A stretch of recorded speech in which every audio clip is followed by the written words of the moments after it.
Halloween, not my favourite event of the year, but I decided to get into the mood by reading the only horror series I own. High School of the Dead was written by Daisuke Sato and illustrated by Shoji Sato. I only found out today that they are in fact not related. Published in monthly Dragon Age from September 2006 and went on and off hiatus from around 2008.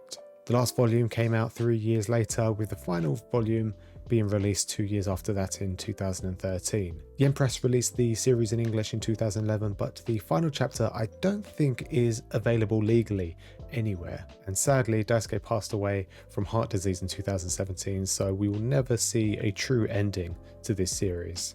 It's an action, horror, zombie pandemic series with a huge emphasis on ecchi.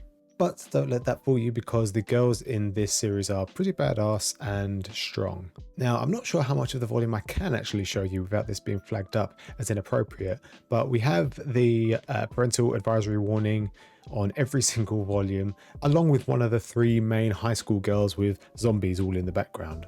The image of the girls wraps around the back, and for the most part it's normally left to show off either their butts or their thighs. We also get some of the other main characters and side characters on the back. This, for example, is Takashi. I think he's actually probably arguably the main character.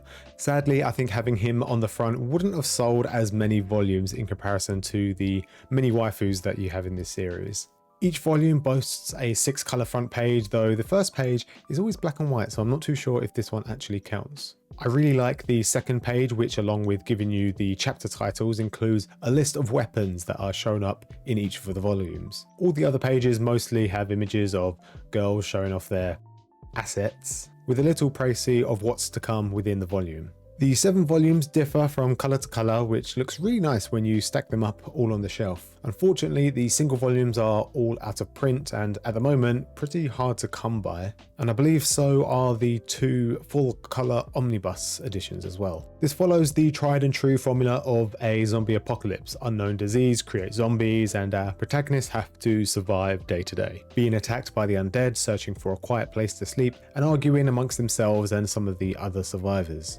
As you can imagine, there's a fair bit of gun shooting, which is accompanied by in-depth explanation for each of the guns and kind of where they come from and what they're used for in the real world. But ultimately, it is all pushed to one side when compared to the actual plot of the series, and that is the art. Shoji's paneling is packed to the max with details in the background and screen tones, and rarely leaves any white space, and if he does, it's normally for dramatic use. As we all know, sex and horror have gone hand in hand for decades, and Shoji's drawing skills are taking this relationship to another level, with the big selling point of the whole series being the etchiness. Cleavage, bouncing boobs, panty shots, arse shots, erect nipples, overly tight and perfectly drenched clothing. It even dedicates 4 pages in volume 2 where the girls have a bath together and they're all completely naked.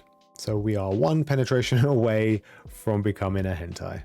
The art really is the only reason to read this one, unfortunately. The story starts off pretty strong, with only one of the characters being slightly annoying. However, after volume 2, there is a lull in the narrative and a lot of political agenda in volumes 3 and 4. Some of the annoying characters become even more unbearable, and a few more useless characters pop up and get introduced. The dialogue can sometimes feel really sloppy, and the character emotions can change literally from page to page, from being really happy to being angry to being horny to suddenly being needy and then suddenly sad and happy again.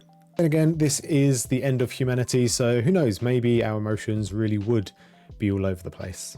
One thing that really annoyed me was the gutter in the book itself. There are so many speech bubbles that fall into the gutter. Some can't even be read at all. And though it's normally just 1 or 2 at a time, it really can affect the overall flow of the reading experience.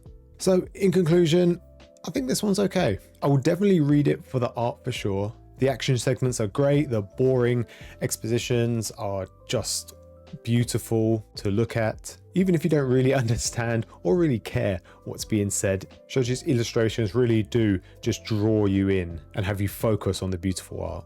I purchased the series years ago because I was a huge fan of the anime when I was a young 20-year-old, and I just really wanted to see how the story continued, and turns out it was pretty lackluster.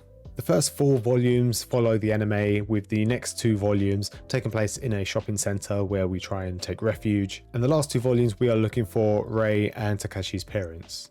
I think the fall off for the series in general was probably around volume 3. I think it was quite hype, escaping from the school and finding somewhere to live, and then it kind of just went downhill for me. But like I said, the art is really what you're focusing on and kind of what keeps you engaged. It's definitely not for everyone, especially young kids. Well, actually, I think maybe young boys might actually appreciate this one. But I have spoken to a few ladies who have genuinely enjoyed this series, and one of them, I'm pretty sure she enjoyed it a little bit too much. But yeah, that's pretty much it for this video. Happy Halloween, hope you guys enjoyed, and I'm about to go watch Riley's new video because I don't actually have any other horror series than this, so I need some other recommendations as I continue to broaden my manga collection with different genres.